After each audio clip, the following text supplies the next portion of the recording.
know I'm a big Larry June fan. Y'all know I'm a big Larry June fan, man. What's going on, world? Keep going.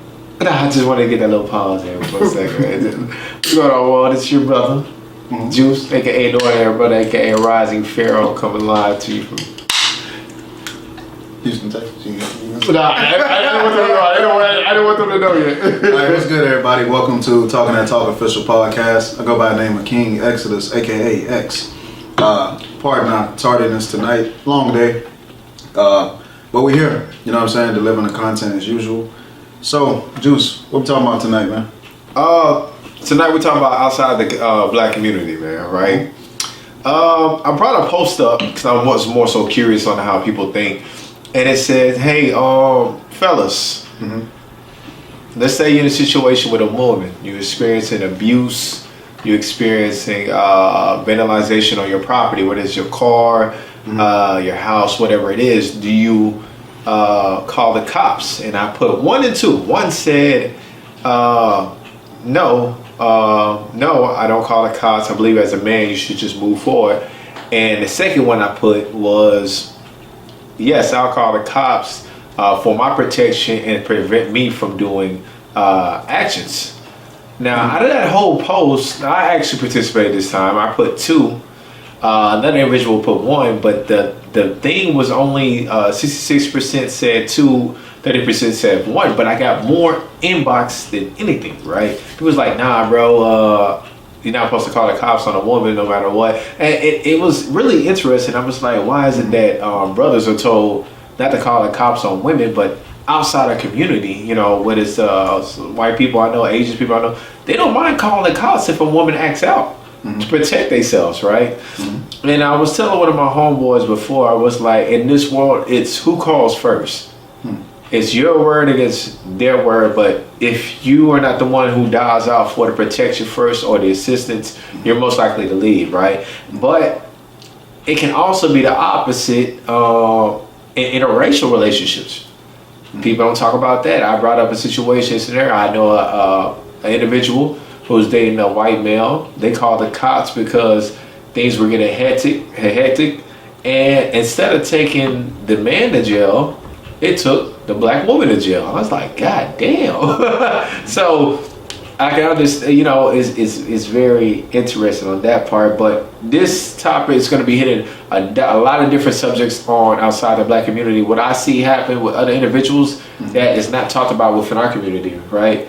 So I'll bring up one subject unless you want to chime on what I just said. Do you believe we are taught as black males to call the cops when we experience vandalization or abuse to us?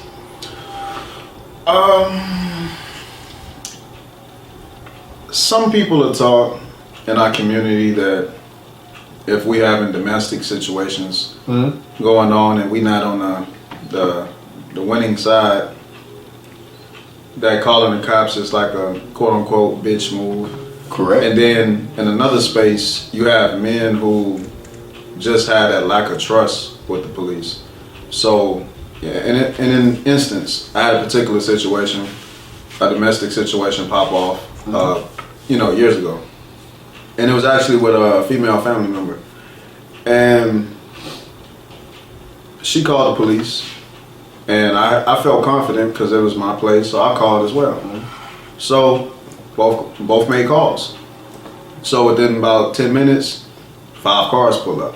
You know what I'm saying? Quickest feedback I've gotten, you know what I'm saying, from police being called. Where were you staying at this point in time? Like, what side of town? Like, I was on the west. Okay.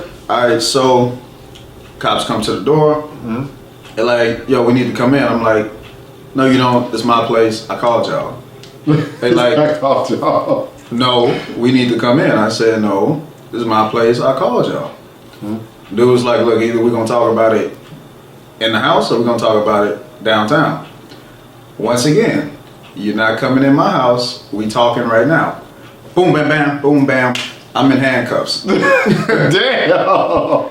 And now I'm in handcuffs sitting outside my own place and I made the call. So luckily it was somebody else in my place that was upstairs that filmed the incident So that video stopped me from going to jail that night, even though I called from my own place of residence. So pretty much, sometimes that trust just isn't there with black men and the police, even if they may be in the right sometimes. Sometimes it is a phobia involved of the police getting called, especially to domestic situations. Sometimes the man is always wrong, no matter what. You know what I'm saying? So you're rolling the dice. So I'm not saying you're a bitch if you do call the cops. And I do understand if you have a phobia as well, calling the cops in those kind of situations. Being a black male. Now, on the opposite end, hey, like Juice was saying, domestic situation pop off, white male, any other kind of woman, even if the white male is in the wrong, 9 times out of 10, he'll get the favor. Right. That's the world we live in. So we're gonna spit facts. You know what I'm saying? So that's all I got on that. Okay. We got a comment right there from good fella QP. He said, "We know cops got a go ahead and read that, man. It's kind of He ain't graduate. How they killing these black men? So it's a bit protective rule that's unspoken. Yes, no doubt. Right. Yeah. So, like I said, even for that scenario, like I said, it's going to be a lot of conversations that I know personally, and even outside the community, when I'm interacting, even online, you can kind of pinpoint out the similarities and similarities where that's not talkable, right? I'm going to drop a big subject, right? One of the biggest known talks right now that's going around within the black community is 50-50, right? 50-50. You know, you play your part, I play my part, right? I know white men, also even Hispanic men that were farmers and their wife was a farmer. You know what I'm saying? They both was working the farm to make money. It wasn't just, hey, you stay in the house and I work, and you know, something of that nature, right? And other relationships, it's not really big to talk about 50-50. They don't talk about that shit. They just figure out like, hey, we're in the working class, we have to work. It's not, hey, none of that stuff, right? And it's so amazing to me how big our community is focused on 50-50. And, you know, or hey, let's both help out, or the man has to be 100% the provider. It's not as big outside other communities, right? If that if they know they're middle class, that's another thing. We gotta talk about that. People are not scared to address what class they belong in. A lot of people want to have the other class benefits, right? The woman who stays at home, but the man only might be making $30,000 to $40,000. But we're both in basically, what's that? Working class is 30,000 below, right? I think working class is like 30,000 below.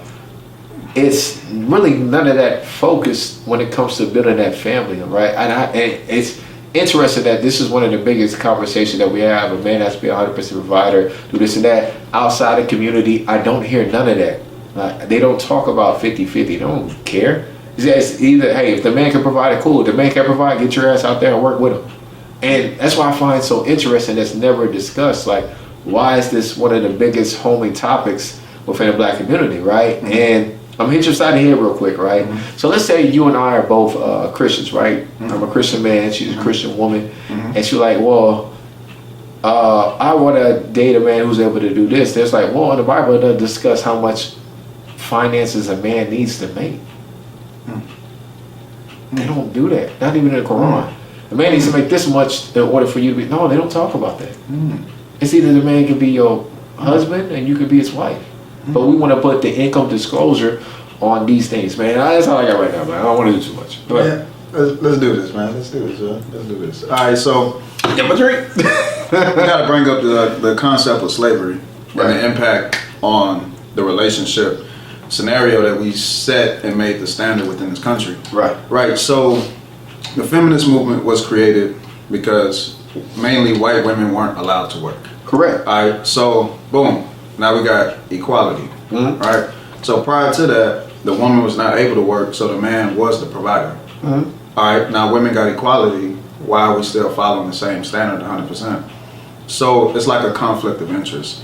On one hand, you want equality, right? But then on the other hand, we're still practicing what we was taught during the slavery family structure. Correct. And it's not just black people, it's white people, whoever. Yeah, it's right? Whoever. So we have to find out what works for every individual couple. And we have to allow them to have the free range to do as they please without being scrutinized by people, you know what I'm saying? Because it's people that, like Juice was saying, a man making 30,000, he cannot be the sole provider, and y'all live comfortably. No, because poverty begins for an individual making 30,000 a year, family of 4 making less than 30,000 a year. That's where it begins.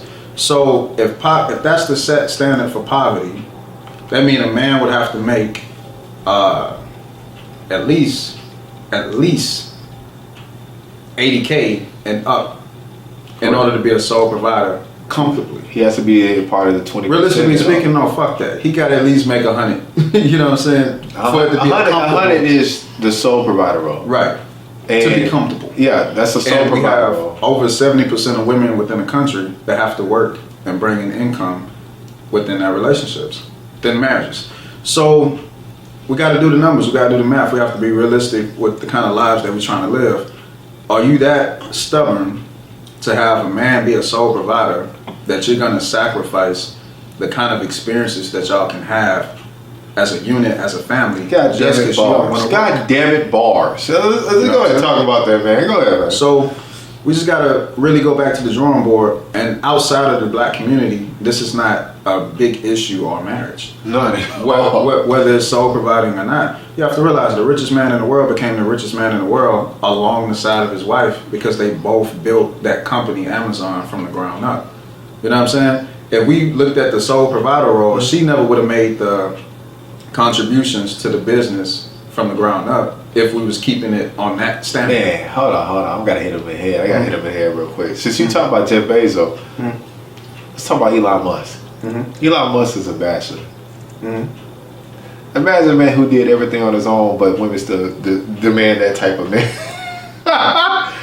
you gotta talk about Elon Musk too, man. Like, it's always more power. That's why it's always more power when you build with an individual than you just move it in, right? And that's why the more successful a person gets, when a person from their past try to come back in their life, they're like, "You're not a builder. You just showed up."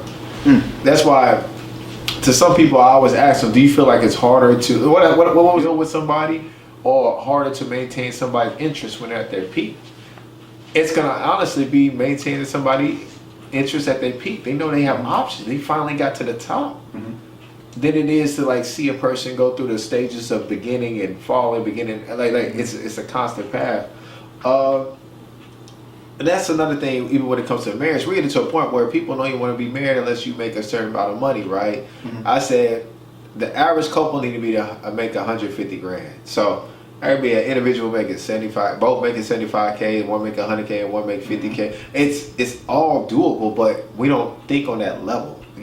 And even one of my qualifications when I start taking women serious right now, I have several different investment things, right? I like, hey, do you have an index fund?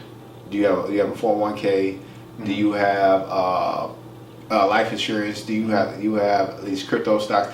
It's something of that nature. I need you to have at least 2 of them. That lets me know you already put in motion of taking care of yourself. Now it makes it easier for me to take care of you because you already secured yourself. It makes me want to do more because it let you understand finances. You understood like, hey, I gotta carry myself to the end of the day just in case a man doesn't pop into the picture, right? That's why with this Brittany Rayner situation, I'm gonna bring that up real quick. She said a man is not your financial plan. I was like, hey, she's smart, yet it's crazy that she taught so much independence, but through her progress to the stages she's at now, we're seeing she talking about she moving back with her mom. I'm like, what the fuck did you do? You're 29 years old. So let me go ahead and move to another subject, right? This is, like I said, this is stuff that's discussed outside the community. Credit. Man, I'm talking to one of my homeboys, and he was like, man, I finally got my credit card. And I'm like, what the fuck? You know, I looked at him like, what the fuck? He's like, shit, I grew up with shit. Credit, they say cash is king. You know, credit is bad. And I was like, damn. And my homeboy just got his first credit card at 30, man. First credit card. And he's not the first person I ever heard, like, avoid credit cards. But in other communities, they tell you, hey, get the credit card, hey, do this and that, make sure you get on that. Your fiasco. That's another thing. Your fiasco score is the main thing that will give you more purchasing power or less purchasing power, right? We always talk about the 3 credit bureaus, but you got to remember the fiasco score. I remember just hearing about credit. And at one point, and they would discuss the 3 different bureaus of credit. Like, what the fuck? So, like I said, it's interesting things that are discussed outside the community that other individuals have a big impact on, and what's the other say? A head start. Man, beautiful. All right, so we got good debt, bad debt. All right, so bad debt would be the debt that you encounter for privileged spending. That's bad debt. Good debt is the debt that makes people, quote unquote, within the progression of being wealthy, because they know how to use OPM, other people's money. OPM, Don Kennedy, baby. You know what I'm saying? So, in the real world, billionaires accumulate crazy amounts of debt in order to become a billionaire. Bro. Because you use other people's money, not your own currency, in order to fund certain type of investments. All right, so I don't want to cut you off. Let me just add to that. You know what we call them? Professional borrowers. Okay. And y'all don't even know that. Some of these people who got super rich were professional borrowers. Correct. They just know, hey, accumulating much debt and paying them back, but hey, I still maintain my status as a fucking millionaire. Go ahead, man. Keep going. And another thing you gotta look at, you look at your state. Your state is in debt, and they don't ever plan on paying that debt off. Ever. So a lot of this COVID funding was used to pay some of that debt back off. Or go further in debt depending on what they use the spendings for. All right, so debt is good if it's good debt. All right, so getting past that, going back to credit. It's not stay away from the credit card, it's how you utilize the credit card. All right, so you never want to really exceed 15% of what they approve you for. All right, 15 to 30. Okay, keep going. And now, 15 is great, 30 is good. 30 is max. All right, Whatever. so 30 is max. So if you have multiple credit cards, you definitely don't want to use 30% of one, because now you're going to go over the 30% as a collective of your utilization. Man, tell them that again. See, they don't know that. They don't know that. They just think it's just one card you can go over. You can have 30% on and have 10 here, 10 here, 15. Talk to them, man. So, and also, not using your credit card enough can hurt you at the same time. Because some people just like, I just use it for gas. But if the gas don't equate to at least 15%, if you use 10%, that still can help you as well. So it's a very great game. And then some people want to have credit cards and don't build up enough debt to have a profile at the same time. So you still want to have a good profile. Even though you can use your credit cards and do the 15%, if you still don't show a particular debt, right, a big debt, and show the responsibility that you can handle a big debt, you probably won't get approved for certain types of loans within the near future. That's right. All right, so, and we got all kind of resources out there. You got big data information to where you go apply for certain type of loans. The banks can run your shit through a system, look up your family's history spending and everybody's spending and how you spend money on social media, social media marketing. All these things go on through the banks pertaining to your credit. Correct. You know what I'm saying? Then you have redlining credit systems, which people get denied. Man, talk to them, man. Teach these people. Yeah, teach the people. Have man. access to credit lines based on your zip code. So it's a big game. So to say you don't need a credit card, stay away from the cash. I want to own everything. Okay, that's cool, but you never want to use your own money to own the things that you own all the time. Correct. You know what I'm saying? So you have to know the credit game, OPM, other people's money. Learn how to use these things to your advantage. Correct. And you never know what may happen in life. You may build your credit profile up so high that you may fall shy within your earned income lifestyle, and you might have to rely back on your credit to get over that hump. You never know. Right. You know what I'm saying? So it's real life out there. Black people, I think one great person said black people have every color card except black. Can we talk to Yeah, we can talk. Hey, go ahead, man. You know what I'm saying? And then we heard, the nuances of credit, and then adding our children to our credit cards as well could put them into a great position later in life. See, we live in a debt wealth society, so inherited wealth is the goal. So your child can inherit, you know what I'm saying, an advantage based on your credit profiles. So I ain't gonna speak too much on that, but we got to get in the game. We got to get in the real world, and we have to connect with people outside of our community in order to learn the nuances of the things that we're not taught within the school system. If the only thing you know is go to school, get a degree, find a job, you're in trouble. So you have these other nuances and things available to you, but it's a specialized knowledge. You know what I'm saying? We live in a world where we think it takes money to make money, but that's not always true. Use other people money to make money. Come on, man. Hey, look, man, this is gonna be good. I'm proud of you. We get deep on that. And okay, so I was talking to an individual today, and some of y'all know that I've been working on getting one of my companies off the ground. Invest and manifest, man. So the other day I was coming up with a financial strategy, and I just realized, yo, money is a damn game. Hear me out. Hear me out, bro. Offense is investments. Defense is your savings. They call it defense because you got to save yourself for somebody scoring on you all the time.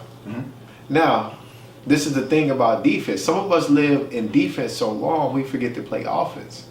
Your savings is only going to save you for only the X amount of time, right?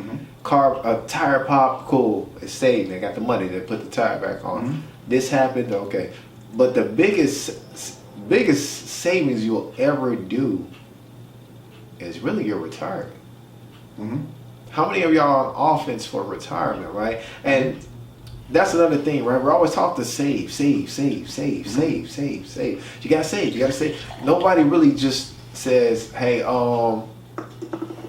what are you investing to? You know what I'm saying? That's why some of the plans that people were at one point was, what's your pensions, 401k? It's those type of investments were more so workers' comp, right? Dedicate yourself to stay here, and that was basically the investment plan. You were the investment plan for the company. Correct. You were the investment plan for the company. But you know, index funds, like I said, index funds, the stock markets, crypto, forex, we don't talk about that. Like I remember like hearing some of the conversations I'm having with my Caucasian friends, and like I said, I always bring up white people, bro. White people, Mexicans, Asians, those were people I had a good bond with. And as a child, I remember just listening to that, like, well, we don't talk about none of this shit. We don't talk about none of this stuff in the community. That's why I was like, why are we attached to being workers for 401k and pensions? Why is it, index funds or mutual funds? Why is it like, yo, invest into a startup business? Or, hey, why don't you try to trade, put in sweat equity for a chance where you can work to gain equity within that company? It's interesting that there's different methods that other people apply to get them further in life, but we're not taught. So that's why I was like, damn, man, like, shit. Man. There's so many different things you can live by. You can live by the 50-30-20 rule, where 50% of your income should be made towards obligations, Right. 30% miscellaneous, 20% investing. So you have a range of how to invest, but you always want to invest. Saving money is cool, but at the same time it's trash, because you're working for your money, but you want to learn how to make your money work for you. Two different worlds.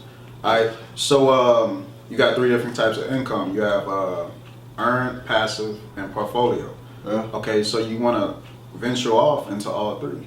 You know what I'm saying? Because you want to get to the residual income lifestyle. And Correct. some people believe in order to become wealthy, you have to have at least 9 sources of income. You know what I'm saying? 5 is minimum. That's the 5 is minimum. That's the million. You know what I'm saying? 5 So is minimum.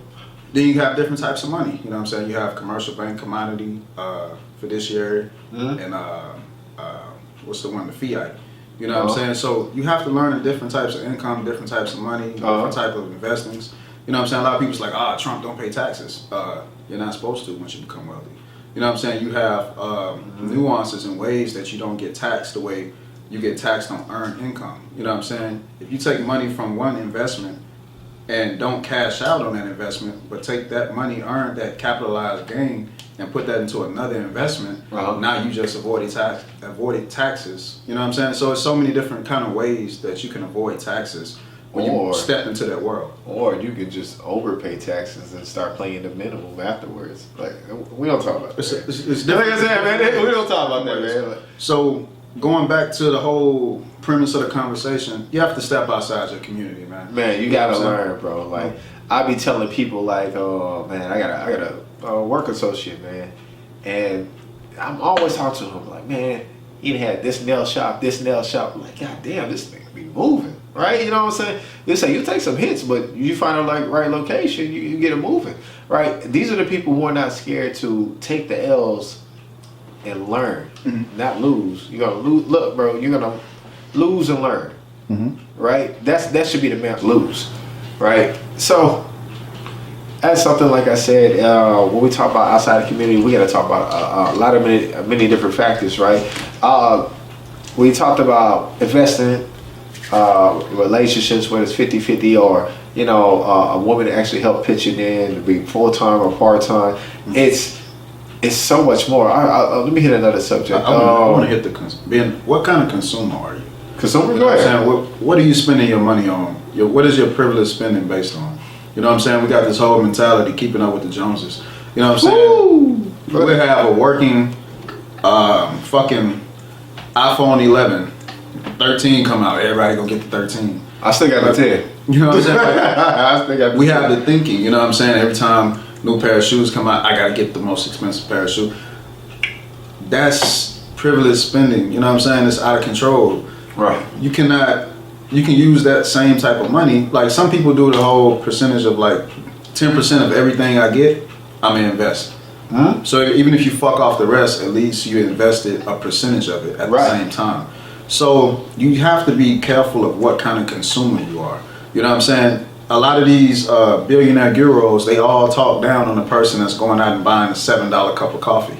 You know what I'm saying? Consecutively. They talk down on people that's out here spending money that they really don't have to spend in order to just keep up with the Joneses, to live in the status quo. And if you look at the people that really have the money, they don't have the same spending habits. You know what I'm saying? Yeah. They don't wear Gucci belts and draped up and they do that later on. And if they do it, it's for a particular time period. It's that time to shine. Right. You know what I'm saying? It's not, I'm gonna hustle and work for my money, break my back, and then just because it's Christmas, I'm gonna go and spend, you know what I'm saying, a huge chunk of what I earned throughout the year on gifts. You know what I'm saying? And then the people that sold you the shit, they go on vacation after the holidays. Vacation after vacation. You know what I'm saying? Vacation. So you have to be careful of what kind of consumer you are. Even I brought up earlier the big data information. You know what I'm saying? Your cell phone. You could just go and browse a particular item, right? So with the tech we got now, you're gonna get marketed based on what you browse via social media. So a lot of people be like, oh, cookies. You know what I'm saying? You know what I'm saying? You think they gonna get your ass. Yeah, so it's people out there that's preying on your dollars that you work for. You have to be careful how you spend it. When he type in, you want a new car? Send him ads. Send him ads for new cars. Right. You know what I'm saying? There's times you can just say some shit over the phone that you want to buy or purchase. Shit start popping up on your Facebook, Instagram. You thinking this shit is like a divine intervention, but it's tech. You know what I'm saying? So always be careful of what kind of consumer you are and teach this shit to your kids. If you go out and you buy your kid all the new shit, you're adding to the problem. I laugh. You know what I'm saying? I bring up a brief story. I ain't gonna get too long-winded. Right. Baby girl want an iPhone 13. You know what I'm saying? Baby girl got an iPhone 11 Max Pro. Right. So I say, look, you want this phone? Okay, do me a solid. I want you to go and research both phones, compatibility. Tell me the pros and cons of each, the differences between the two, and then you come back to me and tell me if it's worth buying. And a lot of times, no one can actually do that because they're selling you the same phone with just two things new, different, but it's the same fucking phone. Correct. You know what I'm saying? So if you're willing to spend another rack on the phone just because it's new, you're a dangerous consumer. And when you get ready to get serious about your life and go apply for a particular kind of loan, maybe you want to open up a business or something like that, you're going to get denied, buddy, because they're looking at the potential that if I give you this money, you're gonna spend it irresponsibly. Right, and that's why the biggest approval when it comes to paying off debt is debt consolidation. Now, what you do if you don't know what debt consolidation is basically a payment method to pay off all your debts. And this is not the type of stuff that you can just go make a fake check stub and you know you get approved for more money and shit. No, debt consolidation is genius, right? Because this is what it ensures. If you don't pay back off the debt that you're claiming to have, I can resell that debt to debt collectors. It's fucking genius. Third party investors. So you know what I'm saying, and that's a lending services. That's something I'm getting into myself. Hey, look, just do your free gym out there. Lending services. You can start off with $500 to $1,000. You'll still get interest on that money when you lend it out. Gym for you. So, like I said, it's many different dynamics on where you can make money that has to be discussed. Now, consuming is definitely one of them, right?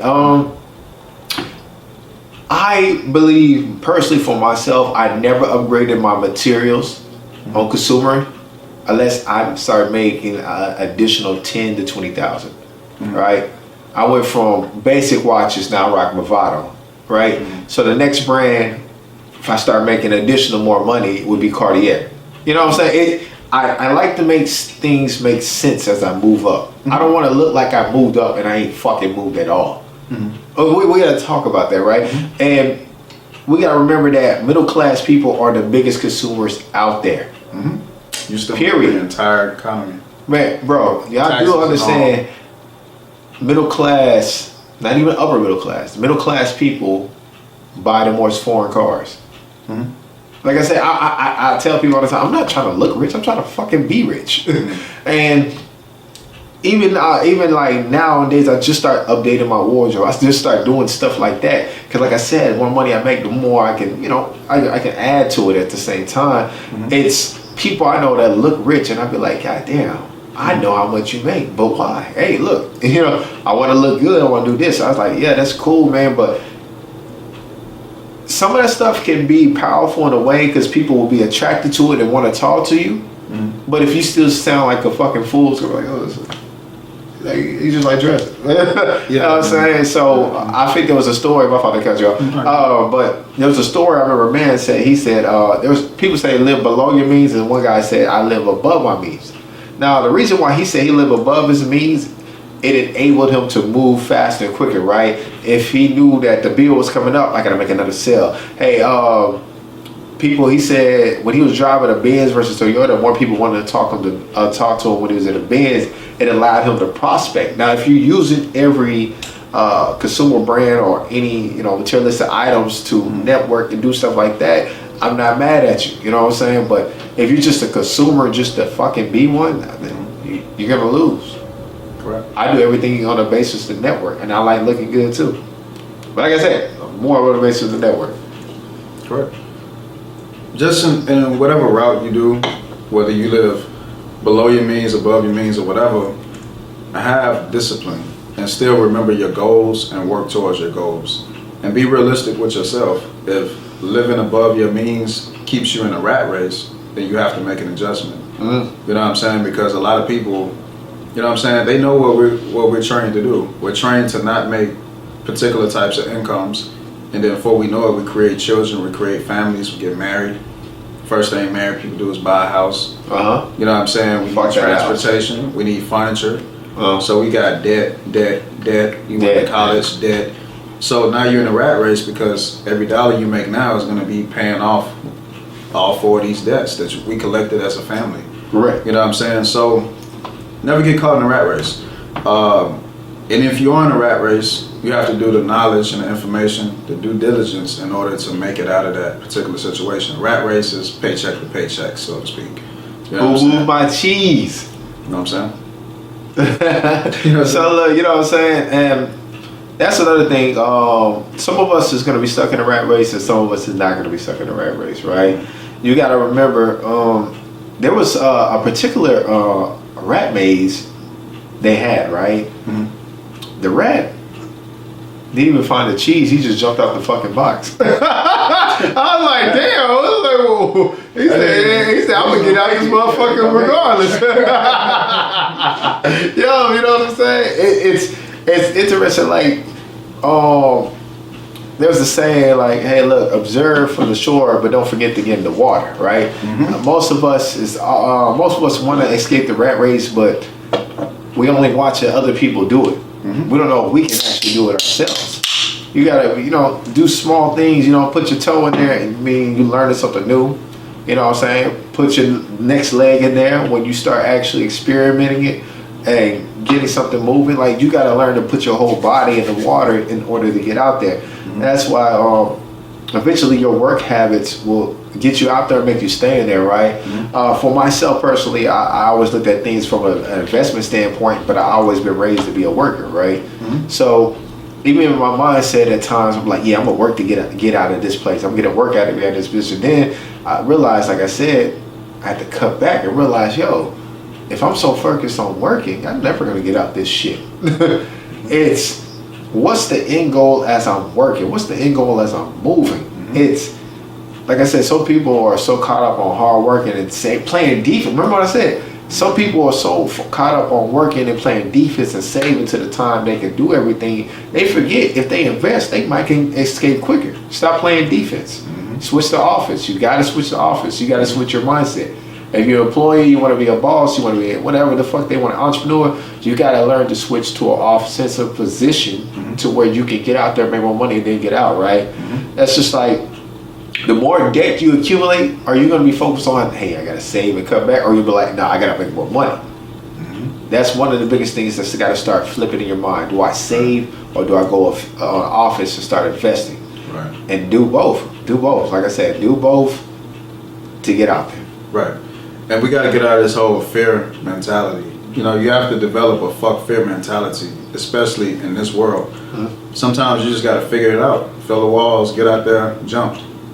You know what I'm saying? Like, you'll never be able to fly if you don't first fucking jump. So you have to jump. You know what I'm saying? That's part of it. In order to win, you got to lose. You know what I'm saying? That's what separates the successful versus the unsuccessful. Is both teams lose. It's how you deal with the losses. How you deal with the losses. You know what I'm saying? And then you have to conceptualize, what is a loss? Is it really a negative thing? Because if you always win based on losing, then what the fuck is a loss? Is it negative? You know what I'm saying? It's part of the equation. You know what I'm saying? So you have to be able to take risks. That's the reward versus risk ratio. You know what I'm saying? So as a community, look at the risks we take. We take risks at the dinner table. We take risks sexually. We take risks, you know what I'm saying, violently. You know what I'm saying? But when it comes to financial risks, oh no, we safe. We want to play it safe. Right. Maybe you was conditioned to think that way. You're taking the wrong risk while everybody else is taking the correct risk. You know what I'm saying? So that's why you never really obtain the reward that everybody else get. Right. Yeah, you had a disposition, you had a disadvantage, right? But it's not so much physically all the time, it's mentally. It's information. You know what I'm saying? So you can't tell me you too scared to make an investment, but you eating all this shit that you know is killing you. Or you gang banging, or you out here, you know what I'm saying, you doing all these different things, but you can't take a real risk that's gonna give you a real reward. You know what I'm saying? So that's what separates the rich versus the poor, is the mentality first. So in order for you to cultivate your existence, you have to first change your mentality. That's why I always talk about this whole law of attraction shit and all these different kind of things. People use these mentalities in order to make it on a higher level, but you first have to change your mentality. You know what I'm saying? It goes back to stepping outside of your community. If you only know within the walls of confinement of your own community, you're only going to advance so far. You know what I'm saying? For prime example, look at all these rappers. They financially look like they made it outside of the community. But if you look at it, if the only thing you've accumulated is advancements, right? Advances, money. Materialistic work. You never own, you know what I'm saying, anything. You're no different from the employee that's working a 9 to 5. You just look richer and you may have access to more money, but both y'all in debt and both y'all in a different type of rat race. Correct. You know what I'm saying? So you got different kind of slaves. You got the house nigga, you got the field nigga. So now you just upgraded to a house nigga. You know what I'm saying? So the whole mind state and the mantra is, let's escape slavery. Let's escape poverty all the way. Let's not just be comfortable at being house niggas. Right. You know what I'm saying? leave the fucking plantation altogether. So you have to get that specialized knowledge. You have to step outside of your community. So you have rappers, you know what I'm saying, like Nip, that rapped and spoke about ownership, equity, all these different kind of things. That's the shit he was rapping about, and that's the life that he lived. It's plenty of Master P, the biggest one. You know what I'm saying, in my opinion. You know what I'm saying. So you have to be mindful of what kind of end of the pendulum swing you want to be on. You know what I'm saying? House nigga, field nigga, whatever the case is. Lead a plantation. You know what I'm saying? Ownership is powerful, but you have to learn the game of money. You know what I'm saying? It's a game of Monopoly. What is it? Four greenhouses, one red hotel, or 4 red houses, one green hotel. Shoot, I was gonna also give a different example, outlook on the plantation. The house nigga and the field nigga. I'm just gonna be honest with y'all. That's also the white collar and the blue collar. There's no difference. No difference between the two. Let me see something else that goes outside our community as well. We can also talk about the respect level between male and female. we can talk about that too. It's shit. No, man, it's you really spend the night on this episode. Man, I don't know, man. I could be hitting a lot. So before we jump on that subject, I'm gonna also talk about this, right? One thing I always talk about, like I said, I grew up in the brown community too. Like I said, shout out to all my brown people. And there's a lot. One thing I'm starting to notice is like there's a lot of correlations between us two on how we interact at the same time, but it's also differentiations, right? They always talk about how, you know, if something happens in the black community, it also happens in the Hispanic community, right? Black rappers, Hispanic rappers. Then you got Latino salsa. You had the jazz. Like it's different things. It's hey, look, they don't know about that, man. They don't know about that, man. So anyway, but like I said, when it comes to treating the man and treating the woman, it's completely different, right? It's unless they have been tainted. I'm gonna say it, unless they have been tainted by feminism or the independent women, then their acts is completely different, right? So, like I said, the man who works at Home Depot looking up, trying to get jobs, gets the same respect that another man can't get that's working full time, and that's really big. And nobody ever looks at it. See, they're not priding themselves on how much he brought home. It's more so he's out there being a man, and that's why I said, like, if people be like, hey, I'm religious or Christian or Buddhist, whatever it is, there's no financial maker or marker that qualifies you for a relationship. It's all characteristics, actions. This is what describes you. That's why they say he who finds a good thing finds a wife, right? They say, hey, he who makes $100,000 can get a wife. Yo, let me not do that, bro. Do I do it? I did it. I did do it, man. I did do it. 100,000 cap. Yo, man. So I can't believe I just did that. No, but anyways, let's get back into it. That's why, as much as everybody's starting to want marriage, people are shying away from it for cooperation, financial reasons, respect level. We gotta get to that. Like I said, I see my Asian brothers, my brown brothers, my white brothers. I really don't be seeing them get disrespected like that. I be looking at that on some damn, that really just happened. But I feel like that's got to be talked about, man. 100%. Man. What do you have on the subject, brother? What do you have on the subject? Just to add to it, as a community, we should only value our men and women based on our own standards. You know what I'm saying? We can't follow other people's standards. Okay. A man should not be evaluated primarily based on his income and how much money he's bringing into his family. What should it be based on? You also have other tenets of manhood, character, morals, respect, ambition, all these different things. So you have some men that can bring finances to the table, and that's the only thing they can provide. You know what I'm saying? And you have men that can provide more than just finances. Okay. So, I gotta do it one time. Fuck the high value man. You can still be a valuable man, is what you're saying. Correct, but that should be depending based on your woman.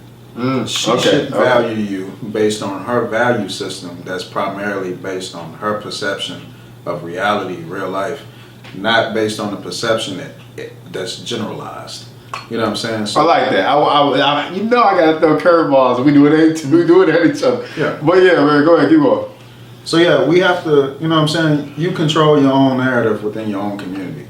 And when you're following somebody else's narrative, you're gonna have points of failure within those narratives. So, you know what I'm saying? We just have to be mindful of how we judge each other. You do have gender-based wars within the black community where the black man will automatically be against the black woman and vice versa. So we have to be careful, mindful of these tactics that's put in place. Men of old, I don't think felt the same pressure financially that we're implementing right now. You know what I'm saying? Like this whole you know what I'm saying? Then you have different mentalities versus city people and quote unquote rural people. You know what I'm saying? Country people. I never really seen women outside doing work until I stepped outside of the city and got into the rural outskirts, and I was like, oh shit, women outside cutting grass. Whoa, where the fuck this come from? You know what I'm saying? Man, I got women in the suburbs cutting grass. Yeah. Did I tell you the story? Did I tell you the story? Like the woman be like, yo, my husband's working. Why would I just not pitch in? Correct. That's what I said. Like it's completely different. Yes, it's in the suburbs. Yes, the people are white. Like they don't care about that, right? One could be cutting the lawn, the other one's edging. I'm like, yo, they be tag teaming everything, bro. And I was like, and it's. They said, man, I'm gonna go ahead and use my brother Kevin Sanders one time, man. Shout out to Godfather, aka I call you the gatekeeper. But he says it himself. He said, look, I hate landscaping. I'd rather just hire somebody to do it. So, but we have it in our minds that he ain't cutting the grass. Real man cut the grass. Like they separate the sex. They do the sex role. Man cuts the grass and woman inside make a lemonade and bring them out. Like, look, baby, if we gotta pay to get that grass cut, we gonna pay to get it done. It got done. And see, it's not all shots at women, because you have some men that literally can come across a woman that'll be like, hey babe, you outside cutting. She just start lining the shit up. Some men will actually go over there and, fuck you doing? I'm a man, I got all this. You go back in the house. You know what I'm saying? So you have men that would appreciate a woman that can provide input as well, work ethic. And then you have some men that feel like they less of a man if their woman provides that input. Right. So it's not always the women that think, oh, sex roles, gender roles, and all that. It's a lot of men that's men function like that too. But I would also feel like this is one thing I gotta say, right? People always want to talk about Eurocentric behaviors, and then people want to talk about Afrocentric behaviors, colonizer behaviors. You know what I'm saying? And some people are so wrapped around things of that nature. It's very interesting when you see the opposite, right? Women cutting the grass, the man might be washing dishes and shit. People like, that's not how the motherfucking shit should go. Like, and I feel like people gotta just figure out, if you're gonna do the gender-based role, stick to 100%. If you're gonna do the non-gender role, stick to 100%. Just don't have the. This is my thing, bro. I feel like if you see something that needs to be done, just fucking do it. That's just me. That's just me, right? Like if I come home. This is in the sink. I don't give a fuck if I came off of work, bro. It just gotta get done. It just gotta get done. Teamwork. and people don't talk about the habits of just being able to see things and just do them. It's all about, man, the fuck, I just came home all day to this, that. Like, just, hey, look, shit gotta get done, bro. Just do it. You know what I'm saying? But like I said, it's all about how you look at things, right? And one thing we always talk about is, you know, when they say women want traditional men, I gotta be honest, I don't think men know how to be traditional to a certain extent. So we can't have the switcheroo when it could be it for us, but at the same time that could be it for them, right? So you know, I just kind of want to put my little spin on that. Just man, look, if your household is functioning and working, that's all that matters. people is only going to see the outside of the house. You know what I'm saying? The inside of the house. What goes on the inside is between y'all. You know what I'm saying? If your wife, your chick, she a little bit more handy than you, whatever the case, let her build shit. You know what I'm saying? Yeah. Hey, pass her screwdriver. You know what I'm saying? If you're more, you know what I'm saying, beneficial in another area, play your role. You know what I'm saying? Like, y'all set y'all own roles and standards between each other. If you get to trying to follow in what another motherfucker told you to do, well, you're going to have failures within that. Because you're trying to live up to somebody else's standard. So, like I say, men have to feel comfortable within a masculine frame and know who they are as a man. Women got to feel comfortable within a feminine frame and know who they are as a woman. Right. Just because a woman may be a little bit more aggressive than most women, or, you know what I'm saying, a little bit more, quote unquote, manly than most women, it don't mean that, you know what I'm saying, she only has to find a male that's completely, quote unquote, alpha in order for that situation to work. And vice versa. Or weaker. You know what I'm saying? Or weaker. You know what I'm saying? So, long as your household is working, that's the main point. You know what I'm saying? Fuck how people tell you should run your household, because at the end of the day, you and the person that's in the household are responsible for how it functions. Right. And you keep listening to people. Once your shit collapse and it fall, the same people that you was listening to, they're not going to be able to help you and save you and support you the way you think they're going to do it. Correct. You know what I'm saying? You have people that's in worser situations and positions than you are, but they're going to ridicule your situation and tell you what the fuck you need to do. We see it all the time. To dumb it down, you can have a relationship where a woman live with her man, right? But her man can be not responsible, lack ambition, the whole nine. But they live together. So she's going to ridicule your relationship because you and your man don't live together, right? But your man is ambitious, responsible, everything that her man isn't. And you're going to listen to her, fuck your shit up. You know what I'm saying? Yeah, she got, quote unquote, the ideal lifestyle, but even though it looks ideal on the outside, on the inside it's ugly.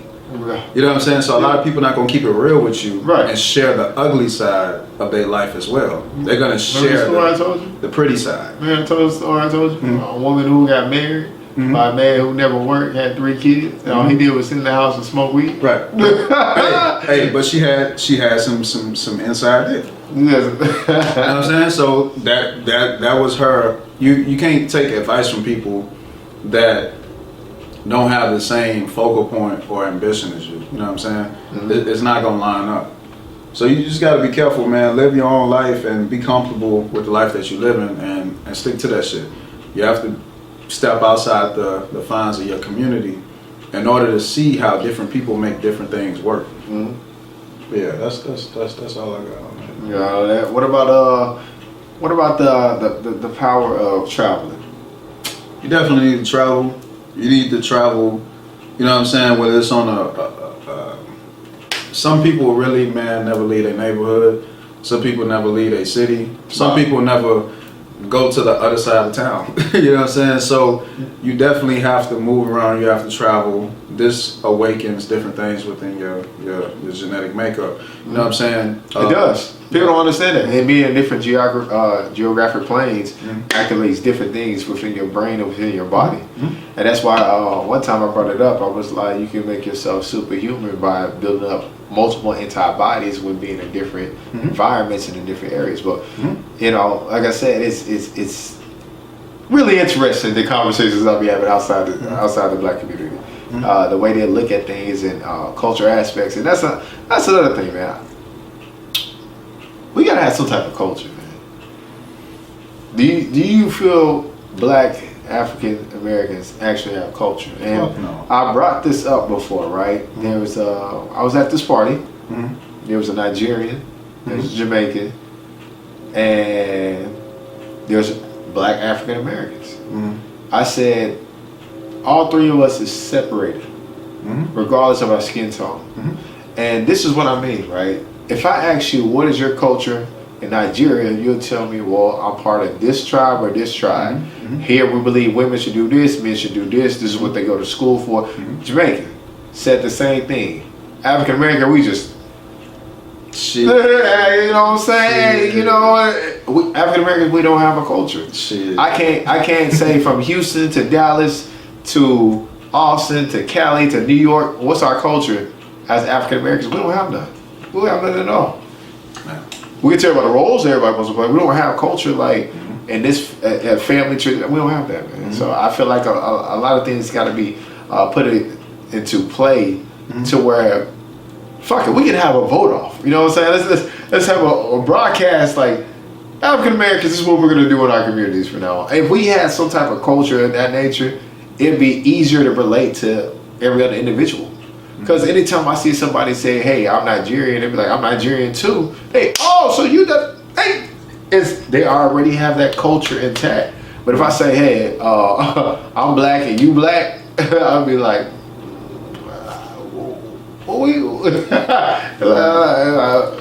One thing that I find prevalent is when we do come to that realization as black people here, we don't have no culture, and we try to create a culture, right, by studying history, studying things, and coming up with our own opinions of what culture should be to us.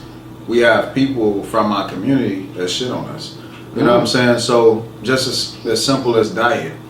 You don't eat bacon no more. We grew up on this. You know what I'm saying? We've been eating all these gonna say hip hop culture. I mean, you know what I'm saying? Whatever. But hip hop is its own thing. It's not. We shit on each other while we're in progression of coming to the realization that we don't have culture. So when we try to step outside the culture that was set for us to accept, Correct. we get the pullback and pushback. You know what I'm saying? I know a lot of people tell you know what I'm saying, family members, hey, look, I'm not fucking with the pork, I'm not fucking with this, I'm not fucking with that. You know what I'm saying? Can you respect, you know what I'm saying, my wishes with my child? As soon as the child go to the family members' houses, we're gonna feed them all the shit you told me not to. We're gonna let them watch all the shit you told me you don't approve of. Man. Why? Because I grew up on this shit, this is what we do, this is what it is, and that's just it. Let me get to that real quick. I didn't mean to cut you off, bro. But that's another thing. Outside the black community, there was like a lot of parental guidance I was around, right? I remember when my friend, I remember when my friend, my friend named Big came over to my house. His mom was like, "Hey, no, I went to their house. It was 5 o'clock. I knew The Simpsons came on, so I went to the TV, turned on The Simpsons. They're like, "Hey, we don't watch that at this house." I was like, damn, the guidance was strong. Like, I've been watching Violent and 16 since I was like a kid, bro. Like, curse words and everything, like all that shit. They have a more structure of wanting to protect the innocence of their child and parental balance than it is, hey, look, it's there. Like, hey, they gonna see it eventually. They gonna know about it already. Like, that's just like, how bad one of the kin folks are in front of the kids, and they even let them make them leave the room without nothing of it. Didn't know that it's still digested in their brain at the same time. So, now that was just like a quick thing I wanted to throw in with the parental guidance, man. What you got going on there? But yeah, so pretty much, man, a lot of, you know what I'm saying, people outside our community in the country, as far as African Americans, quote unquote, they do look down on us a lot of times within the sense of culture.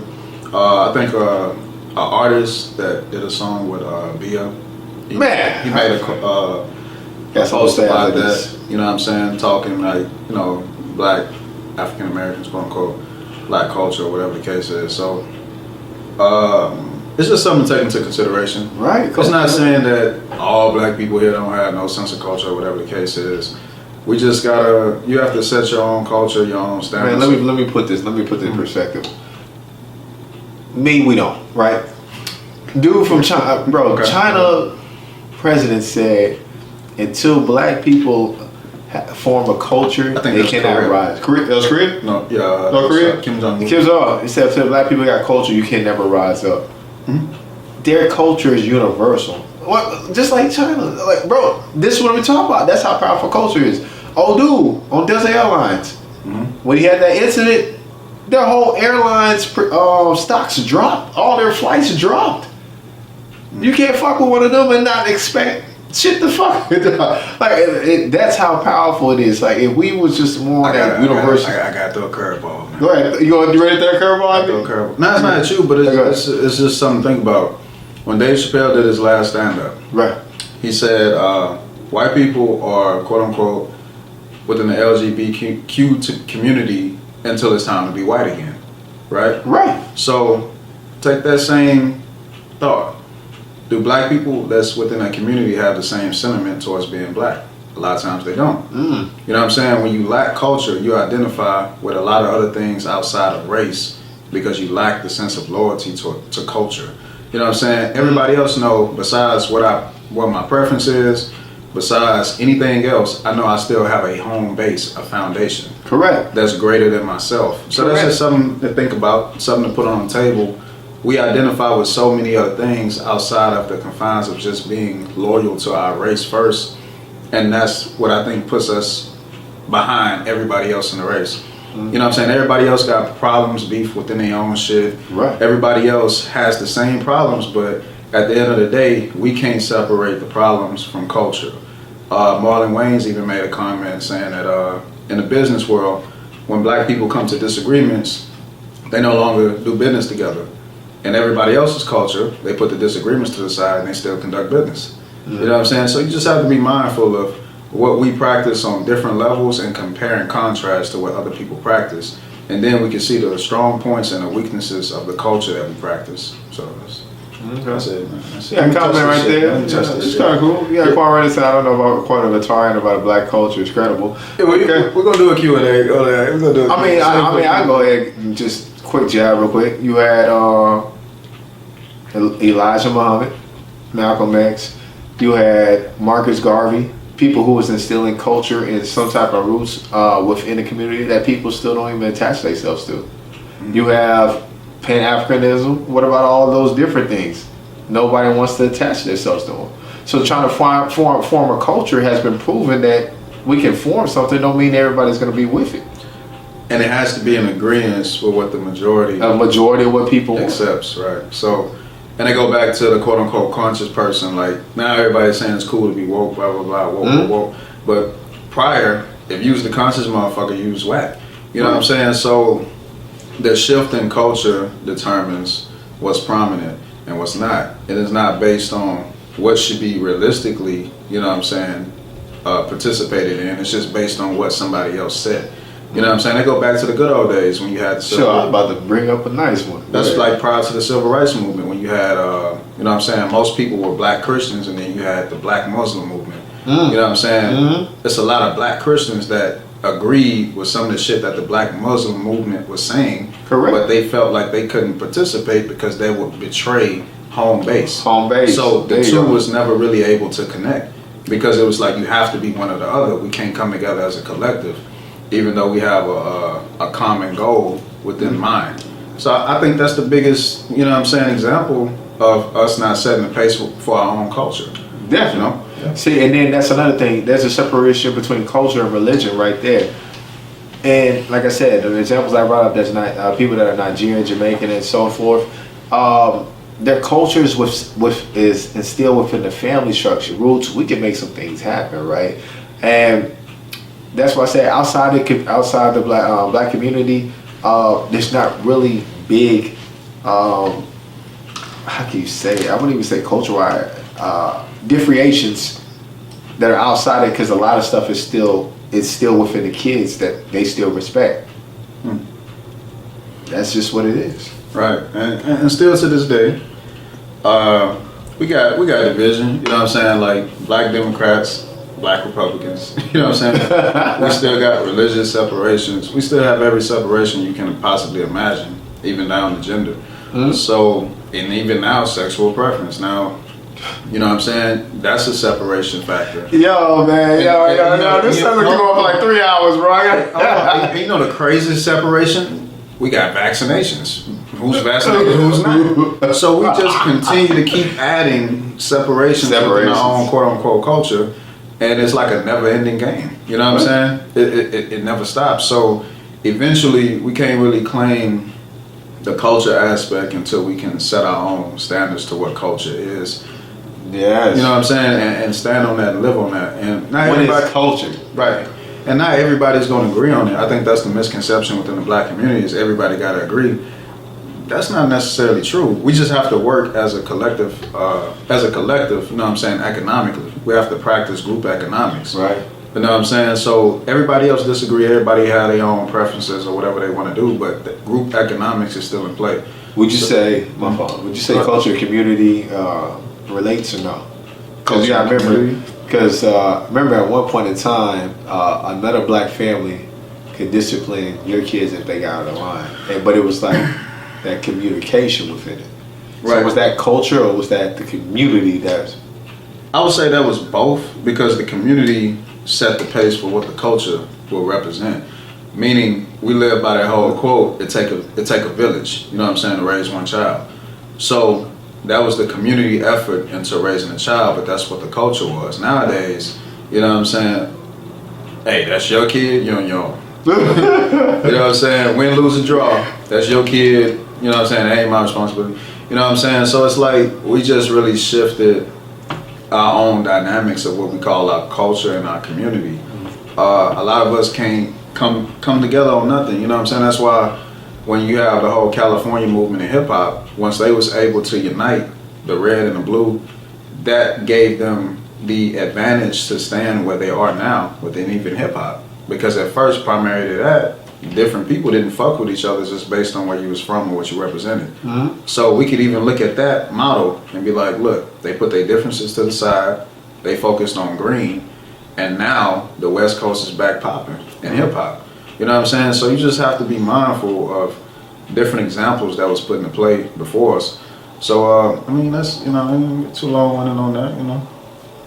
That's it on that. All right, oh yeah, sure, man. I mean, there's a lot more subjects, but I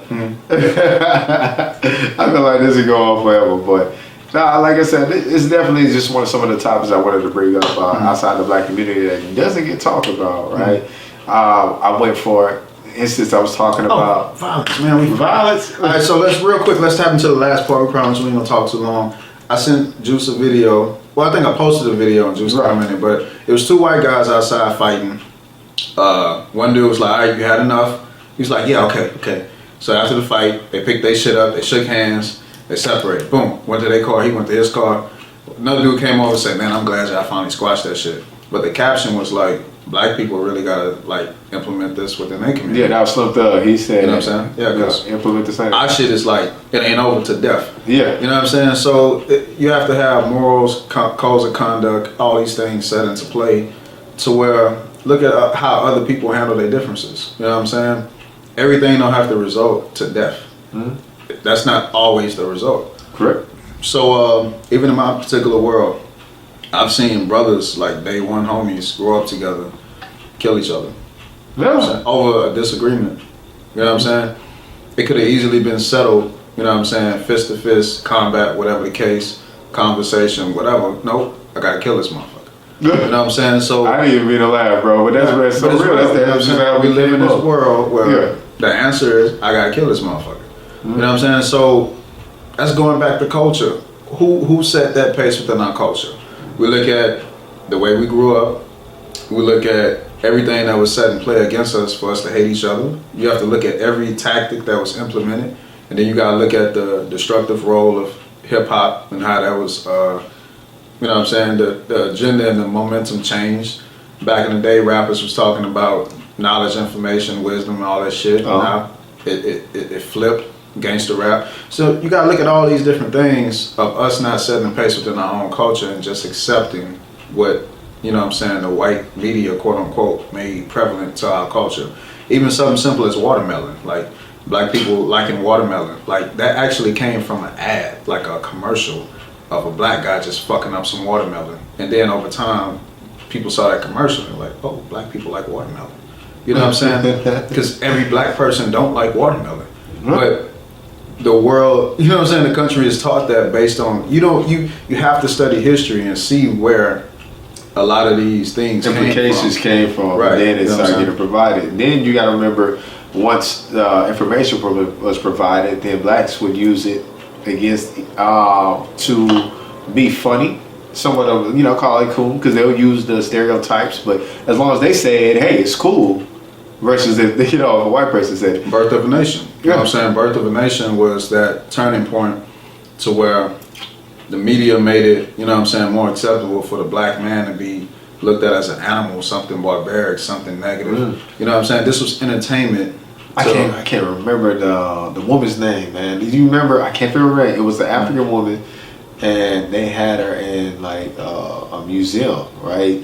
She had the figure portion. She was the thick black woman, and she was known like for having a big bottom. I can't remember her name. You know what I'm talking about? And that was one of the things it would use as entertainment. Even a black woman's figure was right, and like it's crazy. It's crazy. Right. So, man, look, tap into your history, tap into the quote unquote things that you accept as culture, and just see where it came from. Right. You know what I'm saying? Just take that time to study it, see where it came from. You know what I'm saying? Everything down to your diet, what you eat, how you dress, how you talk, the whole thing. Just study and see where it came from. And a lot of times you can link it back to like negative,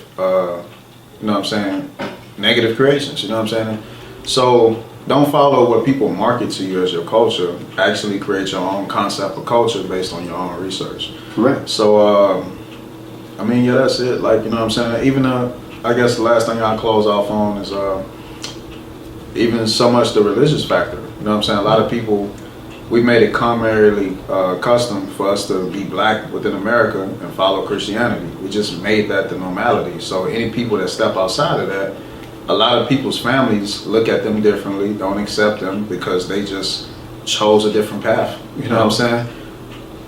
That's real talk. Like, you know what I'm saying? A lot of people just can't accept the fact that some people did their homework and they feel different about their connection with their own creator and how they want to live their life. Void of the fact if they're successful or not with it, we don't give a fuck. It's just... I ain't had to do it, man. You know what's crazy? I was talking to my grandmother, and she was like, "You growing your hair out?" I was like, "I just haven't had time to get a haircut." She was like, "Well, just don't put those dreads in your head. I don't like that." I was like, "Damn." Even in certain hairstyles that was already a part of our heritage and culture, other black people don't like. Like some voices like, "Hey, I don't want you to get dreads," or I'm like, "Damn, what the fuck?" It looks too messy. It looks messy. You gotta look clean. I was like, "Damn." So, it's interesting that as much as we try to push back on European-centric type of styles or whatever, it's like we can't 100% accept people for using our own style that's marketed worldwide, from fingernails to hairstyles to the way we pronounce it, our pronunciation. Like, hey, that's another thing, right? And even that is so petty that we'll still home in on that. Be like, why you got that accent? I'm like, yo, we're from different parts of the world. Everybody talks different. But like I said, I ain't gonna carry on too long. I mean, if you got anything else you want to say, go ahead and say and let them know when to catch us next time, brother. Alright, so we do this every Monday, Wednesday night, you know what I'm saying? 9:30 p.m. to 10 o'clock p.m., depending on when we start. But yeah, most definitely we appreciate everybody that's tuned in, everybody that locked in, everybody that watched. Hopefully y'all was entertained. You know what I'm saying? Hopefully y'all tap into the Q&A right after. We're going Q&A. Is that somebody you know right there? That's doing the comments? Oh, yeah. Yeah, okay, yeah. Make sure they on. Yeah, make sure they on. Alright, so we appreciate everybody, man. That's Talking and Talk official podcast. We out. Alright. Peace, people. Hey, look, go to Q&A right after this. It's going to be a quick 60-second. I don't know about 60 seconds. 60 seconds. You don't do nothing in 60 seconds, man. Well, you got to do nothing in 60 seconds. I don't know what you talking about. I can't even get out.